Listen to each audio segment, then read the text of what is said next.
ক্রিকেটের নিয়ন্ত্রক সংস্থা আইসিসি 2024 সালের টি-20 বিশ্বকাপের সেরা দল ঘোষণা করেছে।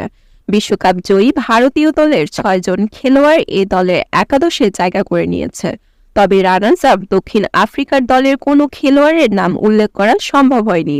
তাছাড়া সুপার 8-এ খেলা বাংলাদেশের কারোরই জায়গা হয়নি এই একাদশে। কিন্তু কেন বাংলাদেশের টাইগাররা জায়গা পেল না, এটাই ভাববার বিষয়।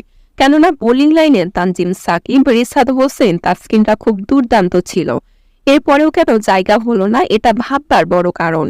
সবাইকে অবাক করে দিয়ে এবারই প্রথম আফগানিস্তানের খেলোয়াড়রা জায়গা করে নিয়েছে এই একাদশে। তালিকায় আফগানিস্তানের অনেক খেলোয়াড় রয়েছে যারা প্রথমবার সেমিফাইনাল খেলছে। চলুন এক নজরে দেখে নি বিশ্বকাপে সেরা একাদশে কারা কারা সুযোগ পেল। রোহিত শর্মা ওপেনিং, রাহমানুল্লাহ গুরবাজ, নিকোলাস পরান, সূর্যকুমার যাদব, মার্কোস স্টোনিস, হার্দিক পান্ডিয়া, অক্ষর প্যাটেল, রশিদ খান অধিনায়ক, জাসপ্রীত বুমরাহ, আরসিদীপ সিং এবং আফগানিস্তানের এ সময়ের সেরা বোলার ফজলুল হক ফারুকী। সেরা খেলোয়াড়দের এই তারকায় প্রথম খেলোয়াড় হিসেবে জায়গা করে দেওয়া হয়েছে দক্ষিণ আফ্রিকার গতি তারকা অ্যান্ডি নাকরিয়াকে। এদিকে যুক্তরাষ্ট্র এবং ওয়েস্ট ইন্ডিজে হওয়া 20 দলের এই ফাইনালে দক্ষিণ আফ্রিকাকে মাত্র 7 রানে হারিয়ে শিরোপা জিতে নিয়েছে ভারত।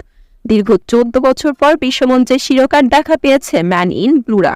এবারের বিশ্বকাপে ফাইনাল খেলা ভারত এবং দক্ষিণ আফ্রিকার গ্রুপ পর্বে এবং সুপার 8-এ কোনো ম্যাচ হারেনি। কিন্তু ফাইনালে গিয়ে দক্ষিণ আফ্রিকার জয়ের রথ টিম ইন্ডিয়া।